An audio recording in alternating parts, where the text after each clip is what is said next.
আমি ফারহানা হক, প্রভাষক পদার্থবিজ্ঞান বিভাগ, নারায়ণগঞ্জ সরকারি মহিলা কলেজ। শিক্ষার্থীরা কেমন আছো তোমরা? আশা করি ভালো আছো। আমরা পরমাণু মডেল ও নিউক্লিয়ার পদার্থবিজ্ঞান চ্যাপ্টারটা আমরা শেষ করেছিলাম। তোমাদেরকে বলেছিলাম যে আজকে আমরা একটু সৃজনশীল প্র্যাকটিস করব। আজকে এত শেষ ক্লাস, একটু সৃজনশীল প্র্যাকটিস করবো এই চ্যাপ্টারের। তো দেখো শিক্ষার্থীরা, আমি একটা সৃজনশীল একটা উদ্দীপক এখানে লিখেছি। যে কোনো একটা বোর্ডে হয়তো এটা এসেছিল, এটা আমি লিখেছি। আমি প্রথমে তোমাদেরকে উদ্দীপকটি পড়ে শোনাচ্ছি, এবং আমি তোমাদেরকে যখন ক্লাস করাচ্ছিলাম তখন আমি কিন্তু তোমাদেরকে এটাও বলেছিলাম যে গ্রাফ দিয়ে হয়তো উদ্দীপকটা একটা গ্রাফ থাকবে, গ্রাফটা উদ্দীপক দিয়ে দিল, ওখান থেকে তুমি ডাটা দেখে তোমাকে কোশ্চেন দিল।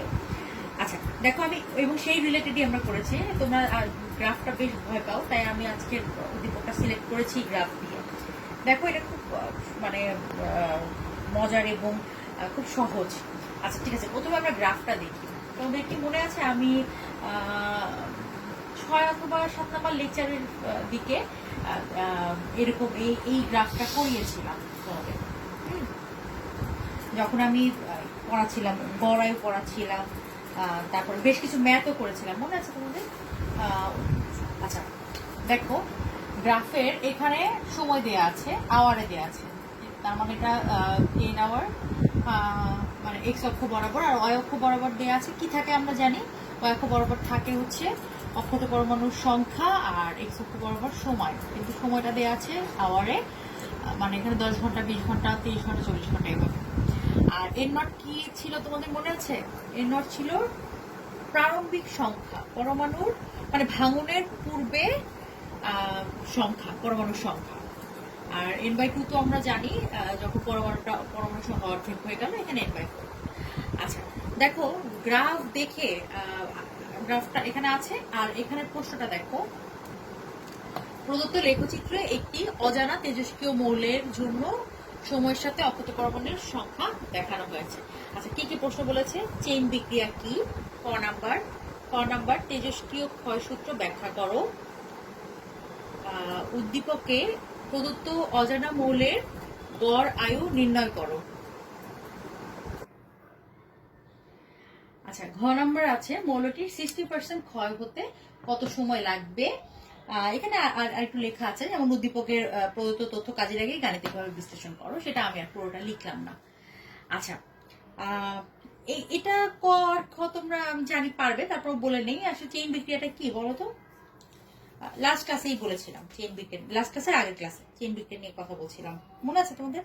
আচ্ছা চেইন বিক্রিয়া হলো এমন একটি নিউক্লিয় প্রক্রিয়া বা বিক্রিয়া যা একবার শুরু হলে তাকে চালানোর জন্য বাইরে থেকে অতিরিক্ত কোনো শক্তি বা উৎসের প্রয়োজন হয় না। ঠিক আছে, এটা হলো একটা চেইন বিক্রিয়া। আচ্ছা খতে কি বলেছে? খতে বলেছে তেজস্ক্রিয় ক্ষয়সূত্র ব্যাখ্যা করো।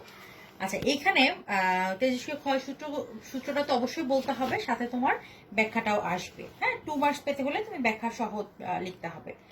আচ্ছা ক্ষয়সূত্রটা কি মনে আছে তোমাদের? ক্ষয়সূত্রটা কি? তেজস্ক্রিয় পরমাণুর ভাঙনের হার ওই সময়ে উপস্থিত অক্ষত পরমাণুর সংখ্যার সমানুপাতিক। আমরা এটা লিখছিলাম যে একটু আমি খ নাম্বারটা এখানে একটু তোমাদেরকে একটু রিমাইন্ড করে দিচ্ছি। খ নাম্বারটা এখানে লিখে, সূত্রটা হচ্ছে তেজস্ক্রিয় পরমাণুর ভাঙনের হার ওই সময়ে উপস্থিত অক্ষত পরমাণুর সংখ্যার সমানুপাতিক। আচ্ছা তাহলে ভাঙনের হার আমরা জানি কি ছিল? dN/dt। ঠিক আছে, আমরা এখানে মাইনাস চিহ্ন ব্যবহার করছিলাম, কারণ হচ্ছে এটা যেহেতু ভেঙে যাচ্ছে, নেগেটিভ মানে হ্রাস পাচ্ছে তাই। আর অক্ষত পরমাণুর সংখ্যা সমানুপাতিক, অক্ষত পরমাণু যদি n ধরি, ঠিক আছে, তাহলে সমানুপাতিক n। হ্যাঁ, n সংখ্যক আছে। বেসিক্যালি এটাই হচ্ছে তেজস্ক্রিয় ক্ষয়সূত্র। তোমরা এভাবেই লিখবে। সূত্রটা লেখার পরে তুমি লিখবা, গণনা শুরুতে ছিল হচ্ছে n0, এই বিষয়টাও লিখবা শুরুতে। তারপর হচ্ছে ডিটি ক্ষুদ্র সময়, ডিএন সংখ্যক পরমাণু যদি ভেঙে যায়, পরমাণু ভাঙনের হার হচ্ছে dN/dt, এটা লিখলা। তারপর হচ্ছে অক্ষত পরমাণুর সংখ্যা হচ্ছে n, এটা লিখলে। মানে তুমি পরিচয়গুলো দিলে তারপরে সূত্র অনুসারে -dn/dt প্রপোর্শনাল n, এটাই হচ্ছে তেজস্ক্রিয় ক্ষয় সূত্র। এই জিনিসগুলা পুরোটা যদি আসো তাহলে 2 মার্কস পাবা, আর যদি শুধু সূত্রটা লিখো তাহলে হয়তো ফুল মার্কস পাবে না, 1 পাবে এখানে। আচ্ছা, মুছে দিচ্ছি। আচ্ছা, গতে কি বলেছে দেখো, গতে বলেছে উদ্দীপকে প্রদত্ত অজানা মৌলের গড় আয়ু নির্ণয় করো, গড় আয়ু বের করতে বলেছে। আচ্ছা, গড় আয়ু বের করতে হলে আমাদের কিন্তু মানে অর্ধায়ুর দরকার আছে, তাই না? অর্ধায়ু লাগবে, তোমরা মনে আছে? আমি এখানে লিখছি গটা। গড় আয়ু সূত্র কি ছিল? গড় আয়ুকে কি দিয়ে প্রকাশ করে? টাউ দিয়ে প্রকাশ করে, ঠিক আছে। আর গড় আয়ু সূত্র হচ্ছে এখানে t½ / 0.693। এটা ছিল আমার গড় আয়ুর সূত্র। আচ্ছা, এখানে লিখে দিই।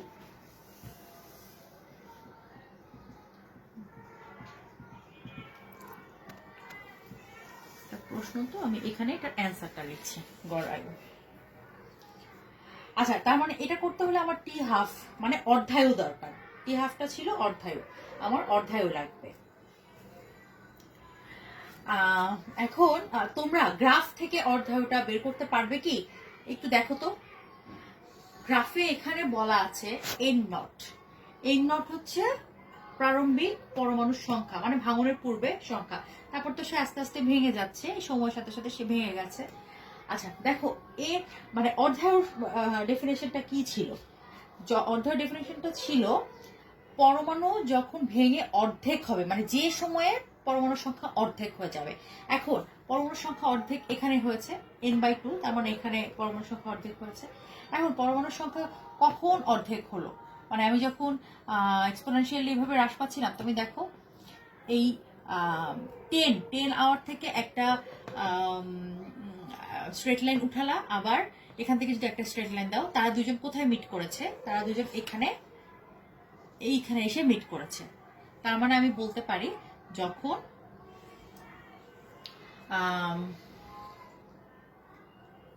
যখন হচ্ছে 10 আওয়ার মানে 10 ঘন্টা পূর্ণ হয়েছে, তখন হচ্ছে পরমাণুটা সংখ্যা হাফ হয়েছে। তার মানে এর অর্ধায়ু 10 আওয়ার আমরা লিখতে পারি, 10 আওয়ার্স। আর যদি প্রশ্নে দেয়া থাকে যে অর্ধায়ু 10 আওয়ার, তখন তোমাদের সরাসরি এখানে মান বসালা। আর আমরা এটা গ্রাফ থেকে দেখে বের করলাম, ঠিক আছে? যে গ্রাফে দেখাই যাচ্ছে এখানে যখন 10 আওয়ার এখানে এসেছে, তখন পরমাণু অর্ধেক হয়ে গেছে। ওকে, আচ্ছা, তাহলে আমরা এখন এই অধ্যায়টা এখানে বসাই।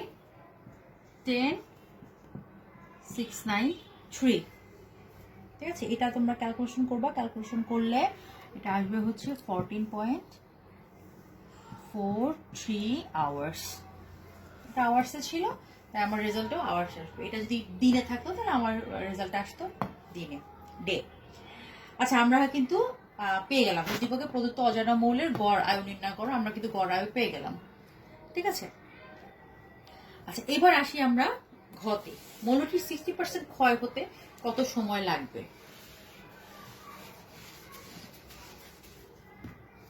60% ক্ষয়তে তোমাদের আমি যখন ম্যাথ করাছিলাম তখন কিন্তু এরকম একটা ম্যাথ আমি করিয়েছিলাম। হ্যাঁ, রেডন ছিল, রেডনের 40% বা 60% ক্ষয় হতে কত সময় লাগবে, এরকম কিছু একটা তোমাদের ঠিক ওই রকমই ম্যাথটা এরকমই হবে। আচ্ছা, দেখো একটা ঘয়ের অ্যান্সার লিখছি এখানে। আচ্ছা দেখো, প্রারম্ভিক পরমাণুর সংখ্যা তো n0 দেয়া আছে, নির্দিষ্ট সময় পরে অক্ষত পরমাণুর সংখ্যা n। একটু লিখি,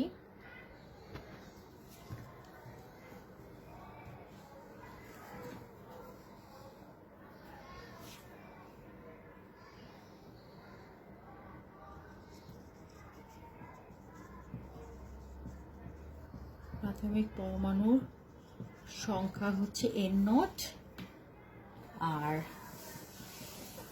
t সময় পরে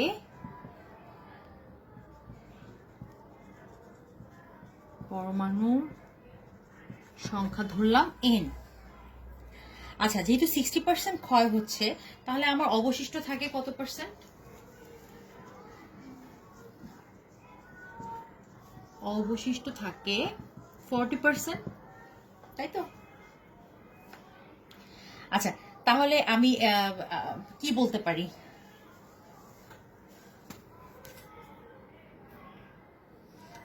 এটা রেশিও যেহেতু 40% আছে, তাহলে আমি এটাকেই বলতে পারি n by n nought, n by n nought is equal to 40%। এটাকে করলে আসে হচ্ছে 0.4, তাই তো? ওকে। আচ্ছা, এখান থেকে আবার তোমার আচ্ছা, এটা এইভাবেই আপাতত এইভাবেই রাখছি, n by n nought is equal to 0.4, এটা এইভাবেই রাখছি। আবার আমরা সূত্র অনুসারে কি জানি বলো তো? তোমাদের সুবিধার জন্য কি, আচ্ছা উপরে নিচে করি, আমরা সূত্র থেকে কি জানি? e to the power lambda t, এটাকে কিভাবে লেখা যায় দেখো, n by n naught lambda t. এখন একটা জিনিস দেখো, এটার মান ছিল 0.4, এই মানটা যদি এখানে বসাই 0.4 e to the power lambda t, তাহলে আমরা এখানে লন নিয়ে আসবো দুই পাশেই।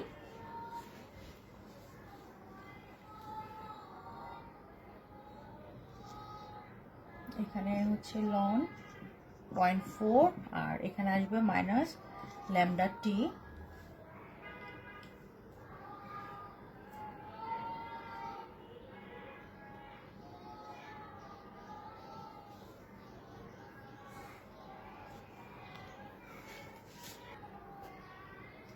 আচ্ছা, এখানে আমি দেখো লন নিয়ে আসছি 0.4 is equal to minus lambda T.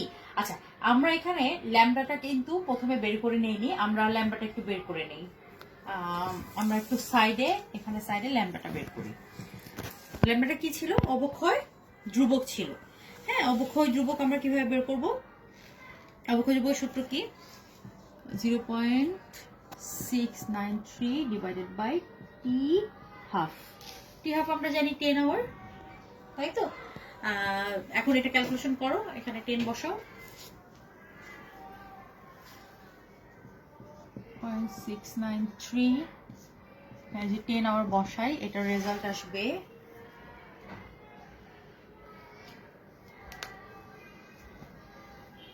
0.0693 hours.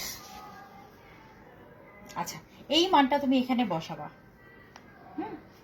এই মানটা এখানে বসাবা, আর আমাদের বের করতে হবে টি এর মান। আচ্ছা, তাহলে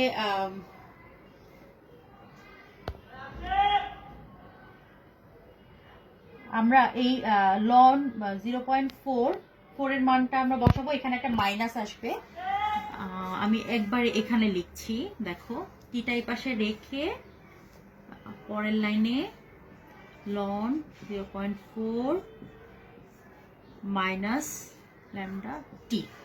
এখন এই টি এর মানটা বের করে ফেললে হবে। ক্যালকুলেটরে জাস্ট তোমরা লন 4 প্রেস করবে, আর ল্যামডার মানটা এখানে পেয়েছো, ল্যামডাটা প্রেস করবে, দেখবে যে এখানে মাইনাস আসে, এই মাইনাসে মানে সেটা কাটাকাটি চলে যাবে এবং টি এর মানটা আমরা পেয়ে যাই। আচ্ছা, টি এর মানটা করে আমাকে দেখাবে। আমাকে তোমরা রেজাল্টটা অবশ্যই অ্যান্সারটা অবশ্যই আমাকে তোমরা কমেন্টে জানাবে যে তোমাদের অ্যান্সারটা কত আসছে। আমি আর এই অ্যান্সারটা বের করবো না, তোমরা বাসায় ক্যালকুলেশন করবে, করে জানাবে। আমি পুরোটাই করে দিলাম, দেখবে। তো শিক্ষার্থীরা, এইটা হচ্ছে তোমার এক ধরনের সৃজনশীল করলাম, এবং এটা খুব ইম্পর্টেন্ট, টপিকটা খুব ইম্পর্টেন্ট। আমি লেকচারে যখন করাচ্ছিলাম তখনও তোমাদেরকে বলেছিলাম। আর এখানে গ্রাফ থেকে এইভাবে সৃজনশীল আসতে পারে, এই টাইপের, অথবা আরেকভাবে আসতে পারে, যেমন এখানে তো পরমাণুর সংখ্যা আমি গ্রাফে দেখিয়েছি, তোমাদের হয়তো বা ছক করে দিয়ে দিল, যখন সময় এত তখন পরমাণুর সংখ্যা এরকম, যখন সময় এত পরমাণুর সংখ্যা এরকম, তোমাদের হয়তো বা একটা ছক করে দিয়ে দিল, যেখান থেকে হোক তোমাদের এখানে ডাটা নিয়ে তোমরা এভাবে করে ফেলবে।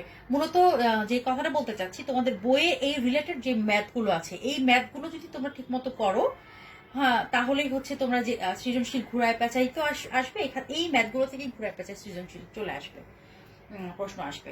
আর অবশ্যই এই চ্যাপ্টারের যতগুলো সূত্র আছে, সংজ্ঞা আছে, ভালো মতো পড়বে। কারণ সূত্র, সংজ্ঞা এই জিনিসগুলো যদি ভালো মতো পড়তে পারো তাহলে তুমি তো 1 মার্ক কনফার্ম করেই ফেললে। তো শিক্ষার্থীরা, আজকে এ পর্যন্তই থাক। আমরা পরবর্তী অন্য একটা চ্যাপ্টার শুরু করব। আজকে এই চ্যাপ্টারটা আমি এখানেই শেষ করছি। তো ধন্যবাদ সবাইকে।